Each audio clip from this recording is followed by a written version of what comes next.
নমস্কার সম্মানীয় দর্শক বন্ধুগণ, পশ্চিমবঙ্গে বাজেট পেশ হলো। এবার বাজেটে নতুন প্রকল্পের কথা ঘোষণা করল রাজ্য সরকার। চালু হচ্ছে যুবসাথী প্রকল্প।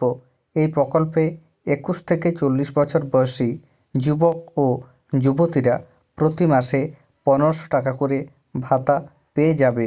কবে থেকে এই ভাতা দেওয়া হবে, অন্যান্য শর্ত কী কী রয়েছে, সম্পূর্ণ আপডেট আপনাদের এই ভিডিওতে দেওয়া হবে। এর আগে অনুরোধ, চ্যানেলে নতুন হয়ে থাকলে ছোট্ট চ্যানেলটি সাবস্ক্রাইব করে নোটিফিকেশান অল করে রাখতে ভুলবেন না।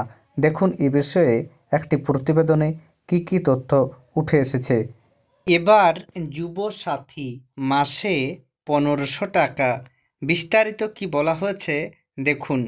কর্মসংস্থানের লক্ষ্যে ছুটতে থাকা যুব প্রজন্মের হাতে নগদের যোগান বাড়াতে নয়া উদ্যোগ নিলেন মমতা বন্দ্যোপাধ্যায়। এবার ভোটমুখী রাজ্য বাজেটে তার সরকারের ঘোষণা বাংলার যুবসাথী। এই প্রকল্পের মাধ্যমে মাধ্যমিক পাস কর্মহীন যুবক যুবতীদের প্রতি মাসে 1500 টাকা করে আর্থিক সহায়তা দেবে রাজ্য। কারা পাবেন এই সুবিধা? 21 থেকে 40 বছর বয়স পর্যন্ত মাধ্যমিক পাস কর্মহীন যুবক যুবতীরা আসছেন বাংলার যুবসাথীর ছাতার নিচে।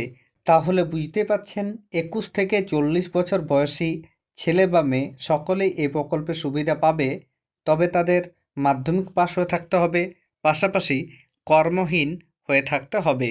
এছাড়া আরও বলা হচ্ছে, যতদিন না কর্মসংস্থান নিশ্চিত হচ্ছে অথবা সর্বাধিক 5 বছর পর্যন্ত তারা এই আর্থিক সহায়তা পাবেন।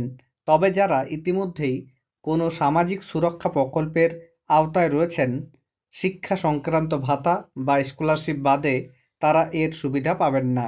অর্থাৎ ধরুন কোনো ছেলে বা মেয়ে সরকারের অন্য কোনো ভাতা পাচ্ছে, সেটা শিক্ষা সংক্রান্ত ভাতা বা স্কলারশিপ বাদ দিয়ে অন্য ভাতা যদি হয়, তাহলে তারা এই প্রকল্পের সুবিধা পাবে না। বৃহস্পতিবার বিধানসভায় মুখ্যমন্ত্রী মমতা বন্দ্যোপাধ্যায়ের উপস্থিতিতে 4 মাসের ভোট অন অ্যাকাউন্ট পেশ করেন রাজ্যের স্বাধীন দায়িত্বপ্রাপ্ত অর্থ প্রতিমন্ত্রী চন্দ্রিমা ভট্টাচার্য। সেখানেই কর্মসংস্থান সৃষ্টির লক্ষ্যে রাজ্যের নেওয়া একাধিক পদক্ষেপের কথা তুলে ধরার পাশাপাশি শিক্ষিত কর্মহীনদের পাশে দাঁড়াতে এই নয়া ঘোষণা করা হয়। আগামী 15 আগস্ট থেকে এই প্রকল্প রাজ্য কার্যকর করবে বলেও এদিন বাজেট বক্তৃতায় জানিয়েছেন অর্থ প্রতিমন্ত্রী। 2026-এর বিধানসভা নির্বাচনের আগে এটাই শেষ বাজেট, অর্থাৎ চতুর্থবার সরকারে এলে এই প্রকল্প চালু করবে মমতা বন্দ্যোপাধ্যায়ের সরকার। বাংলার যুবসাথী বাস্তবায়নের জন্য 2026-27 অর্থবর্ষের বাজেটে 5000 কোটি টাকা বরাদ্দের প্রস্তাব দেওয়া হয়েছে। এই প্রকল্পের ফলে শিক্ষিত যুব সমাজের উপর আর্থিক চাপ অনেকটাই কমবে এবং তারা চাকরির প্রস্তুতিতে আরও মনোযোগী হতে পারবেন বলে মত রাজ্যের। 2025 সালের শেষ 3 মাসে গোটা দেশে চাকরি খুইয়ে বেকার হয়েছেন 3,29,00,000 মানুষ। অথচ 1 ফেব্রুয়ারির কেন্দ্রীয় বাজেটে বেকারত্ব ঘোচাতে মোদী সরকার কোনো পদক্ষেপেই নেয়নি বলে দাবি করছে বিরোধী দলগুলি। এই পরিস্থিতিতে রাজ্যের এই প্রকল্প বাংলার বেকারত্বের হার কমাতে সাহায্য করবে বলেই মত বিশেষজ্ঞ মহলের। এদিন বাজেট বক্তৃতায় রাজ্যের বেকারত্বের হার হ্রাসের বিষয়টিও তুলে ধরা হয়েছে।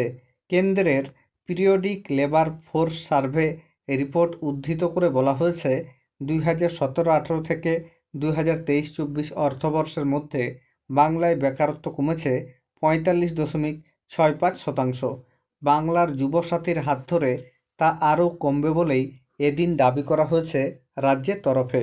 তাহলে বুঝতে পারছেন, বাংলার যুবসাথী প্রকল্পে 21 থেকে 40 বছর বয়সী ছেলে বা মেয়েরা প্রতি মাসে 1500 করে টাকা পাবে।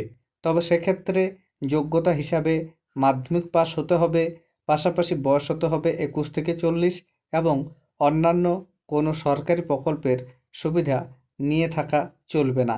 ধন্যবাদ।